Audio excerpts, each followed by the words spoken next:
Okay, so let's jump into this video and talk about our closed loop fuel correction and our VCM scanner. So we're going to find that we need to connect the scanner to be able to log and figure out what is going on with our closed loop correction, whether it's going to be an open loop, whether it's going to be in closed loop, what the short or the long trim's doing, what kind of air fuel we're targeting. We're going to find all of that available in our VCM scanner. We're also going to be taking a look at what airflow mode we're going to be operating in. So if we want to go into our switching voltages in our tables found in our E40, E67, or E38 PCM programming, we're going to know exactly where we're operating at and be able to make those switching voltage changes if we need. So we're going to have a whole bunch of things to cover in this video, so let's jump in here so we can check this out. Okay, so now let's jump into our VCM scanner side of things. Take a look at the operation of our closed loop when we're looking at our logging, so we can determine how things are going to be operating and if it's going to be appropriate or not. Now, before we do that, I want to make you aware that I'm sitting in my example or my test vehicle here. It's a 2012 Yukon Denali, and I've read the file out of it. We can see I've saved it here as original.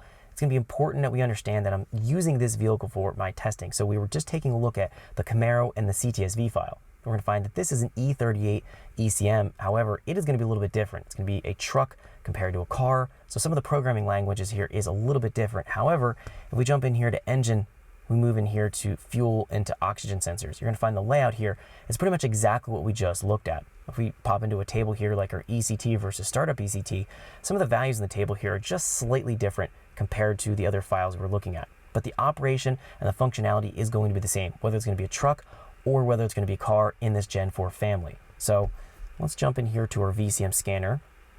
And we go in to the scanner. First thing we're going to do here is connect to the vehicle. We can see that the last vehicle that I connected to with my VCM scanner was a 2019 Chevy Corvette Grand Sport.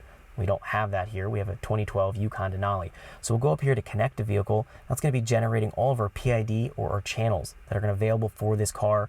And we're going to find that if we go up here to our channels list and add a channel, it's going to be adding things specific to the car. Now what I have loaded right now is just the generic default list that's going to be all SAE based for any kind of OBD2 car. So these are going to be things that we can log pretty much in any kind of car. If we go here, open, we can go to load SAE defaults. That's going to be loading those defaults if you don't see this on your screen. And then I find my layout here, all my graphs and my chart versus time. This is all generic. So nothing here is going to be anything custom yet. We're going to be adding some things in here so we can do a little bit of custom logging here and start to get familiar with that in that process. So what we're going to be interested in evaluating our closed loop performance is going to be our oxygen sensor voltage, bank 1 sensor 1, bank 2 sensor 1. We're going to find these are the primary sensors. We're not worried about the secondary sensors. We need to evaluate the primaries. We also want to know what the fuel system status is going to be, whether it's going to be an open or closed loop. It's going to be reporting that right here. We also want to take a look at what our bank 1 and bank 2 short and long-term fuel trims are doing. These are going to be part of the closed loop routine.